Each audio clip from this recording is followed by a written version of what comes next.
अस्सलाम वालेकुम दोस्तों। सोप सीरियल मोहब्बत जे माग जे ईंदड़ नई एपिसोड में छा थींदो ऐं छा थियण वारो आहे, इन जी तफ़सीलात ॼाणण लाइ जेकॾहिं अव्हीं असांजे चैनल ते नवां आहियो त महिरबानी करे असांजे चैनल खे सब्सक्राइब कंदा, जीअं हर ईंदड़ नई ख़बर जल्द खां जल्द अव्हां ॿाहिरनि ताईं मुहैया थी सघे।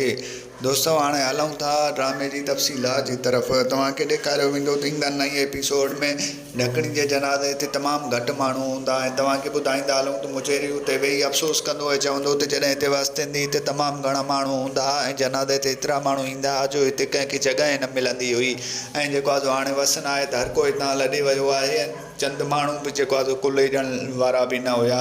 ऐं होॾो वरी तव्हांखे ॿुधाईंदा हलूं त हिन ड्रामे में नवां अदाकार ईंदा। जीअं दोस्तों तव्हांखे ॿुधाईंदा हलूं त नवां कुझु एक्टर बि ईंदा ऐं होॾो वरी तव्हांखे ॿुधाईंदा हलूं त जेको आहे नाज़ा जी माउ जेको आहे रस्ते में किरी पवंदी ऐं सख़्तु बीमार हूंदी ऐं हुतूं पाणी करणु वेंदो, हुतूं खे पाणी कोन मिलंदो ऐं तव्हांखे ॿुधाईंदा हलूं त जान सां ते ई बि हिते मरी वेंदी। ऐं होॾो वरी तव्हांखे ॿुधाईंदा हलूं त मोर जिते रहियल आहे कमु करे थो उते जेको आहे हिकु नई एक्टर ईंदी ऐं उहा जेको आहे हुन वॾेरे जी धीउ हूंदी ऐं जेको आहे हिन ते शफ़क़त जो हथु रखंदी ऐं चवंदी त बाबा तूं इहो भलो कयो आहे जेको ग़रीब खे रोज़गारी सां लॻाए छॾियो आहे।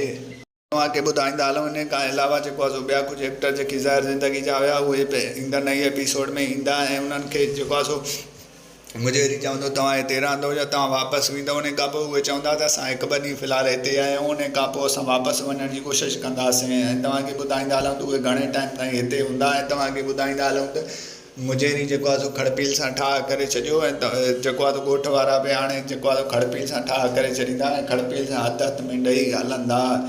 दोस्तों हिन ड्रामे में खे तमामु जल्द ख़तमु कयो वेंदो। अव्हांखे मुंहिंजो रिपोर्ट कीअं लॻो कमेंट में पंहिंजो राय ॾींदा। वठंदा इजाज़त मिलंदासीं नई वीडियो में, तेसिताईं रखंदा पंहिंजो ख़्यालु। अल्लाह हाफ़िज़।